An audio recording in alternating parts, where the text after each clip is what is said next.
Bonjour et bienvenue à cette 6e vidéo dans la série sur la Sainte Seine, sur la fraction du pain et quelques aspects aussi de la table du Seigneur, puisque dans la vidéo précédente, suite à des questions, j'avais essayé de répondre à la question « Un individu peut-il participer à la fraction du pain sans prendre la pleine responsabilité qui est liée à cette participation ?» Et la réponse, clairement, selon la parole, est non.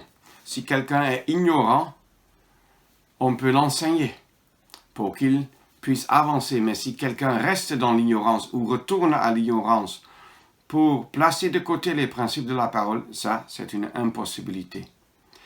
Le sujet de cette vidéo est un peu lié à la précédente, mais cette fois-ci, on parle plutôt, suite à des questions, du niveau collectif. Est-ce qu'il est possible qu'un groupe de croyants rompe le pain, donc célèbre la Sainte Seine, comme c'est souvent dit dans le christianisme, sans avoir aussi la pleine responsabilité? Et là aussi, je crois que la réponse doit être claire et nette. Non, c'est impossible. On ne peut bibliquement pas s'imaginer qu'un groupe de croyants, que ce soit 2 ou 3 croyants, selon Matthieu 18, verset 20, ou même 200 ou 300 croyants, puissent participer à la Sainte Seine, être réunis selon les principes bibliques, c'est-à-dire à la table du Seigneur, sans avoir la pleine mesure de responsabilité. C'est un point capital. La première question qui se pose, liée à cela, c'est la question « Qu'est-ce que c'est que l'assemblée locale ?» Et nous devons rentrer dans la parole de Dieu. L'assemblée locale, dans la parole, c'est l'ensemble des rachetés en Christ dans cette localité, dans ce lieu géographique. Donc, par exemple, si nous nous réunissons dans une certaine ville, tous les croyants, tous les rachetés, tous les véritables enfants de Dieu dans cette ville sont l'assemblée de Dieu de cette ville. Et si quelque part dans cette ville, dans une certaine rue, dans un certain bâtiment, 2 ou 3, ou même une centaine de croyants se réunissent au nom du Seigneur Jésus-Christ, ils ne sont pas l'assemblée de Dieu dans cette ville, ils sont juste une partie de l'assemblée de Dieu. S'il y a 1000 croyants dans cette localité et une vingtaine se réunissent au nom du Seigneur Jésus-Christ, ce serait seulement l'orgueil si ce petit groupe dirait « Nous sommes l'assemblée de Dieu dans cette ville », parce qu'ils allaient oublier les 980 autres croyants. Bien vrai que les 980 autres croyants dans leur ville, qui leur sont peut-être même majoritairement inconnus, ne sont pas réunis au nom du Seigneur Jésus, pour autant qu'on sache. Et bien vrai qu'ils ne peuvent pas automatiquement, immédiatement, un dimanche, se présenter pour rompre le pain à la table du Seigneur. Mais il reste vrai qu'ils sont membres du même corps de Christ. Il reste vrai que lorsqu'on est à la table du Seigneur, nous exprimons l'unité du corps de Christ. Et il est toujours bien de nous rappeler l'ensemble des croyants, non seulement dans notre ville, mais dans le monde entier. Le seul pain que nous avons devant nous, le dimanche, parle de l'unité du corps de Christ, c'est-à-dire de son assemblée dans son ensemble. Je répète, l'assemblée de Dieu dans une localité, c'est l'ensemble de tous les croyants dans cette localité. Si maintenant, il y a dans la ville un seul rassemblement réuni au nom du Seigneur Jésus-Christ, ils expriment l'unité de la seule assemblée de Dieu sur cette terre. Si maintenant il y a 50 lieux dans cette même ville où l'on se réunit au nom du Seigneur Jésus-Christ, il y a 50 expressions de l'unité de cette assemblée de Dieu qui est l'ensemble des rachetés.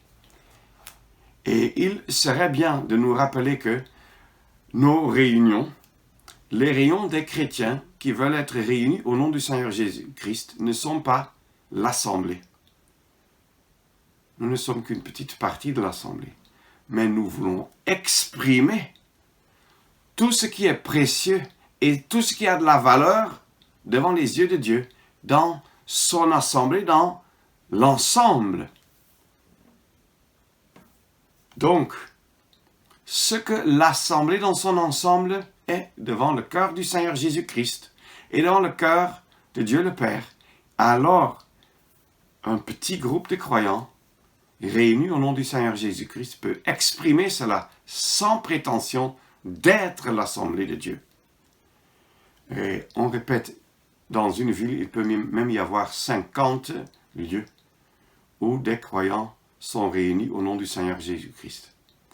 Est-ce que maintenant, ces réunions au nom du Seigneur Jésus-Christ, est-ce qu'ils peuvent, par exemple les croyants dans un certain quartier, peuvent-ils rompre le pain, participer à la Sainte Seine, être réunis à la table du Seigneur sans faire face, sans être bénis par toutes les bénédictions et les privilèges qui sont liés à cela? Et la réponse est non. S'ils sont l'un des 50 lieux d'adoration dans la zone urbaine, est-ce qu'ils ont juste un 50e de la présence du Seigneur Jésus au milieu d'eux? Non. Ils sont réunis au nom du Seigneur Jésus-Christ, avec tout ce que la parole lie à cela. Privilèges, bénédictions et responsabilités. Il y a ces tendances dans le christianisme qui ont toujours dit que ça devient du désordre. Il faut organiser cela. Ça ne peut pas marcher. Il faut peut-être créer une couche de direction au-dessus de ces assemblées pour que ça marche dans la zone urbaine, régionale, nationale, internationale, universelle même. Ça, c'est des tendances humaines qui mènent automatiquement au principe clérical qui est à rejeter selon la parole de Dieu. Si dans une zone quelconque, plusieurs lieux géographiques existent où des croyants sont réunis au nom du Seigneur Jésus-Christ, le Seigneur dit « Je suis là au milieu d'eux ». Matthieu 18, verset 20. Rappelons-nous ce verset. Je vous réfère même vers la série à ce sujet, Matthieu 18, verset 20. Et nous nous rappelons qu'il a dit « Car là où 2 ou 3 sont assemblés en mon nom, je suis là au milieu d'eux ». C'est son nom qui est lié au rassemblement des croyants dans un certain lieu géographique. Autrefois, tout cela, c'était des villages. De nos jours, comme les villes ont grandi, tout ça, c'est devenu une zone urbaine. Parfois même, je me rappelle, je n'ai jamais mis pied là-bas, mais au Brésil, il y a déjà les métropoles de Rio de Janeiro et Sao Paulo. Maintenant, c'est en train de devenir une très grande agglomération avec des dizaines de millions d'habitants et avec plusieurs lieux de rassemblement. Dès que cela devient une seule zone urbaine, est-ce que les rassemblements qui existaient avec toutes leurs responsabilités dans les divers endroits perdent maintenant leurs responsabilités et doivent dire que désormais, nous sommes gérés par les frères de la ville, par exemple? Non. C'est contraire à la parole. Et on ne peut que répéter. Là où des croyants, 2 ou 3 sont réunis au nom du Seigneur Jésus, ils ont toute la jouissance de la présence du Seigneur Jésus-Christ au milieu d'eux, comme chef, comme centre d'attraction, comme le seul qui décide et qui leur donne à eux toute la responsabilité qui incombe à l'assemblée de Dieu, même s'ils ne sont que 2 ou 3, et que 99% des croyants se réunissent ailleurs ou restent chez eux à la maison, peut-être par découragement. Les 2 ou 3 réunis au nom du Seigneur Jésus sont réunis avec toute la responsabilité qui incombe sur chaque rassemblement réuni au nom du Seigneur Jésus-Christ. Et chaque rassemblement a notamment 3 domaines qui sont réservés à l'assemblée de Dieu exclusivement. Et que personne ne peut leur enlever. Ça, c'est l'admission à la table du Seigneur. C'est le triste cas de l'exclusion lorsque quelqu'un ne répond plus aux critères de la parole, et en particulier, évidemment, lorsqu'il y a du mal moral ou doctrinal.